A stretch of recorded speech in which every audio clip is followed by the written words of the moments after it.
Hi മച്ചാന്മാരെ, അപ്പോൾ ഇന്നത്തെ video നമ്മൾ കോയമ്പത്തൂർ ട്രീറ്റ്മെൻറ്റിൻ്റെ ഭാഗമായിട്ട് കാണിക്കാനും പോവുകയാണ്. അതോടൊപ്പം നമ്മുടെ തറവാട് ക്ഷേത്രത്തിൽ തൊഴാനും വേണ്ടി പോവുക. അങ്ങനെ നമ്മൾ ബാഗിലൊക്കെ പാക്ക് ചെയ്തു, എല്ലാം സെറ്റായി. ഈ യാത്ര ചെയ്യുമ്പോൾ ഒറ്റ ബുദ്ധിമുട്ട് ഛർദിയാണ്. അതുകൊണ്ടാണ് നമ്മൾ കോഴിക്കോട് നിന്ന് അങ്ങോട്ടുള്ള ഭാഗങ്ങൾ എടുക്കാത്തത് തന്നെ. പിന്നെ കോഴിക്കോട് നിന്ന് ട്രെയിൻ കയറി നമ്മൾ വള്ളിക്കുന്ന് ഇറങ്ങി നമ്മളിതാ പതിയെ നടക്കുക. പിന്നെ ട്രെയിനിൽ ഇറങ്ങിയിട്ട് ഒരുപാട് നടക്കാനുണ്ട്. നടന്ന് കുഴഞ്ഞു മനുഷ്യന്, അല്ലെങ്കിലേ നടക്കാൻ വയ്യ. അപ്പം എന്നാലും നടക്കുക.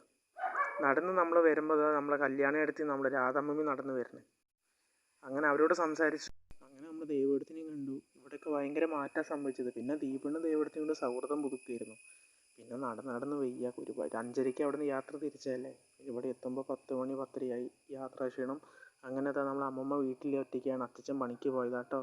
ദീപണ്ണ ഇവിടെ മഴ പെയ്തിട്ട് അങ്ങനെ വെള്ളക്കെട്ടൊക്കെയാണ്. ഇവിടെ വെള്ളം കയറുന്ന സ്ഥലം കൂടിയാണ്. അങ്ങനെ അമ്മമ്മ ഒറ്റയ്ക്ക് ഇരിക്കുക. ദീപണ്ണ് സംസാരിക്കുന്നു, ഞാൻ പുറകാലെ വീഡിയോ എടുത്ത് തരുന്നു. ഇതിൻ്റെ തുടർച്ച ഉണ്ടാവും കേട്ടോ, കാണാൻ